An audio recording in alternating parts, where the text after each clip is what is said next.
tout a été dingue, hein, l'ambiance, le niveau de jeu. Enfin, honnêtement, je pense que c'est le meilleur match que j'ai joué depuis que j'ai commencé le tennis. Donc, ouais, c'était quelque chose de presque étrange en fait sur le terrain.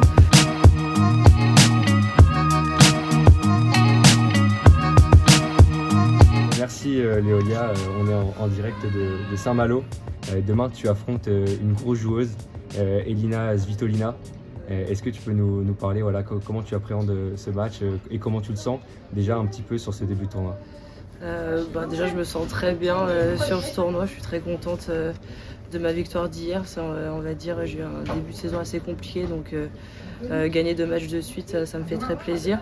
Après, jouer Elina Svitolina, c'est un grand bonheur, j'ai envie de dire. Ça va être un bon match, c'est une très bonne joueuse qui revient, mais je suis très contente de la jouer ici. Chris, on se sent fan de Gaël Monfils. Oh oui, super. Magnifique. Bravo. Et la victoire, la 3e qualifiée pour les demi-finales, Elina Svitolina de ce tournoi de Saint-Malo. Elle n'aura fait qu'une bouchée de Léolia Jean-Jean. On s'est bien trompé. Ouais, justement, comment tu juges ton début de saison? On t'a vu pas mal passer les tours de qualification, puis après tomber au premier tour. Tu as eu un petit peu de mal peut-être à rentrer un petit peu. Comment toi tu juges ton début de saison? Il n'est pas très bon, pour pas dire mauvais. Honnêtement, j'ai quand même pas très bien joué. Après, voilà, c'est des niveaux qui sont bien différents de l'année dernière. C'est des gros tournois que je joue. C'est la première fois que je joue des tournois comme ça en début d'année. Donc l'adaptation n'a pas été évidente. Et après, le niveau de jeu, il n'a pas forcément suivi. Puis après, c'est comme ça. Hein. On est à 3 semaines de Roland. Roland Garros que tu gardes, j'imagine, un bon souvenir l'année dernière. Justement, c'est comme ça que tu avais été révélé au grand public. Est-ce que tu peux nous reparler un petit peu de ce moment à Roland Garros l'année dernière? Roland, l'année dernière, a été incroyable pour moi. Je pense que c'est vraiment le meilleur moment de ma carrière jusqu'à présent. Juste d'y repenser, c'est encore des étoiles dans les yeux parce que c'était vraiment quelque chose d'inespéré pour moi et un rêve un peu devenu réalité quand même de jouer Roland déjà, jouer le tableau, puis après battre une top 10, ancienne numéro 1 mondiale, c'était quelque chose d'incroyable que j'espère va recommencer cette année, mais ouais, c'est le meilleur souvenir de ma carrière. Justement, comment tu le sens ce Roland? On est dans 3 semaines. Comment tu l'appréhendes? Est-ce que du coup il y a un peu plus de maturité? Est-ce qu'il y a un peu plus de stress? Comment tu sens? Est-ce que tu sens que tu as peut-être un peu plus de pression, toi? Non, pas forcément. Enfin, je connais l'endroit, parce que quand j'y suis retournée l'année dernière, je connaissais même plus Roland, quoi. Donc non, je suis très contente d'y retourner. On va dire que j'ai une petite expérience vu que j'ai joué l'année dernière. Après, au niveau pression, je pense que chaque Française qui joue Roland Garros est forcément un peu plus tendue que d'autres. Mais non, je suis juste très contente d'y rejouer. C'est l'envie de revivre les mêmes émotions? Si possible, oui. Ça me ferait bien plaisir. Notamment ton match incroyable face à Pliskova au 2e tour. Est-ce que tu peux nous parler un petit peu de ce moment? Ça avait été complètement dingue, l'ambiance.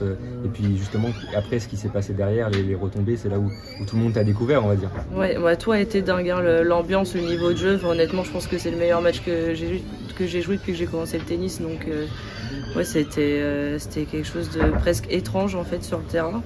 J'ai pas du tout l'habitude de jouer devant autant de personnes et à ce niveau-là, donc c'était une expérience incroyable et un moment inédit, j'ai envie de dire. Puis après, ce qui s'est passé par la suite, c'est pareil, c'était tout nouveau. Enfin, les conférences de presse et le nombre d'interviews que j'ai dû faire, les gens qui m'ont découvert, le suivi que j'ai eu sur Instagram ou tout ça, enfin sur les réseaux sociaux, c'était assez exceptionnel. Ouais, là tu parles un petit peu côté sur les réseaux sociaux, ce que ça a changé.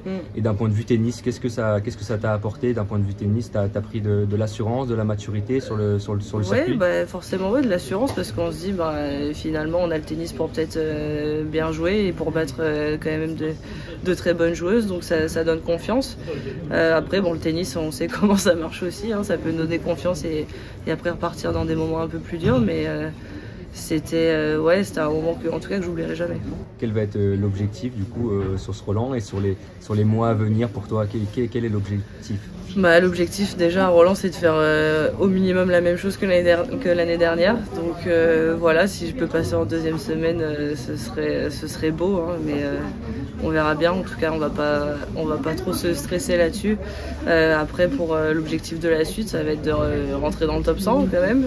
J'y étais pas loin en fin d'année, je me suis un peu éloignée, donc voilà, va falloir reprendre.